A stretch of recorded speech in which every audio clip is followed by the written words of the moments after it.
Julia said he had a knack for reviews. He's the hungry ferret.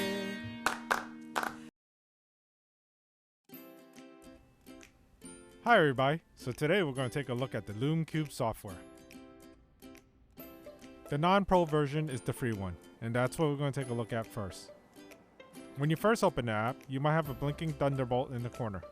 This just means that the Loom Cubes are not connected to the app. To resolve this, you need to get out, make sure your Bluetooth is on, and connect to both of them. It is possible that your phone is not able to see the Loom Cubes right away. This is most likely because they're not on. To turn them on, I would just hit the right button. There should be a flash of a red light. Just wait a couple of seconds and then hit rescan. You can highlight them, but you're not going to be able to sync with them. The app doesn't require the Loom Cubes to be synced with the phone with a password. Again, you might have to try this a couple of times to get a connection.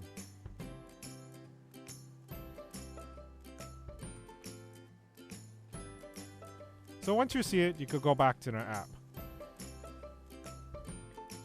If this is your first time, the app is going to alert you that you need to register your cube. It's very simple. In the instructions, you're going to have a little sticker that has a serial number, so you key that in, along with your email address and name. Also, I want to point out, you have to do this for each version of the app, and also the instance of the app.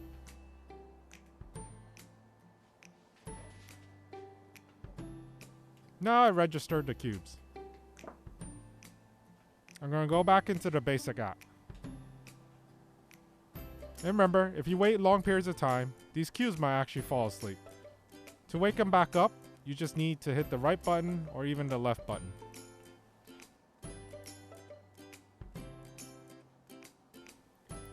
With the cubes connected, the app's going to see them. And in the corner, it's going to be solid. For some reason, the app doesn't focus. I don't know why. This is probably a bug in the software. Now when you tap it, it's going to let you able to control the brightness in real time and set the red eye setting. And remember, to get out of the menu, you have to hit the lightning bolt, not back. Let's take a couple of shots.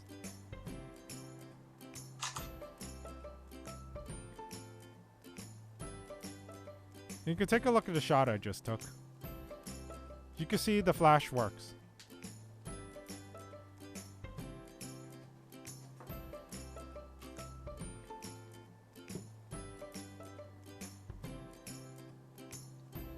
Now I'm going to give that shot again.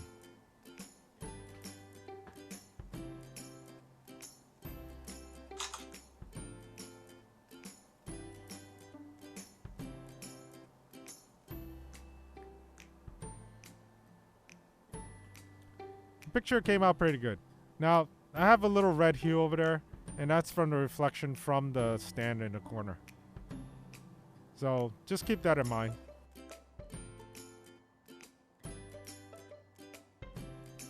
So I'm going to switch to video now. I notice you have to hit the bolt and just turn it on. And for some strange reason, in this particular case, one of the Loom Cubes lost connection. To fix that, I noticed all you have to do is just to hit the lightning bolt again.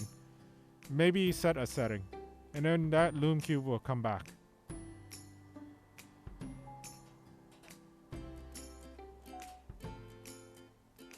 So normal behavior is, when you turn on the video recording, the lights will turn on. When you stop it, it'll turn off.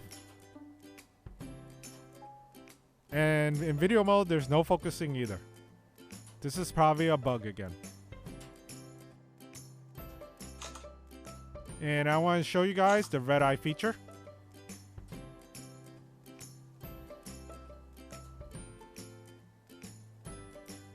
And that's pretty much all the basic app could do. Now let's move on to the Loom Cube Pro. Don't forget to disconnect the other app. To control the Loom Cubes individually, you have to hit the Pro button. Hitting the Pro button will bring up the menu to control the Loom Cubes individually. You can turn them on and you can also turn them off.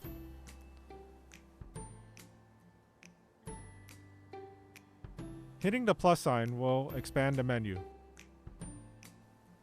There's also a button on top that turns them all off and on at the same time. Now let's take a look individually.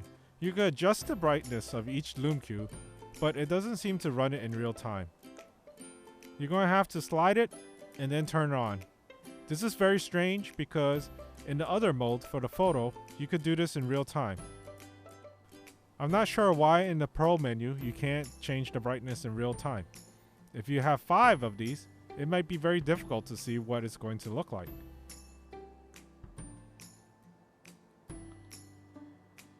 From what I've seen, once you get connected, you could use these lights continuously. The app seems to be okay with that. In the Pro version, the photography works the same way as the regular app. It doesn't have focus, and both of them will flash at the same time. On here, I have an app that just takes photos of my choice, and you just have to turn on the flash on that app. Now, once the Loom Cube sees the flash, it's going to flash too. The trick I found is to get the Loom Cubes to go into optical slave mode, which it can be a little tricky. I don't quite understand why sometimes it's a little hard to get it to activate. When you get a chance, please subscribe. Thanks for watching. See you next time.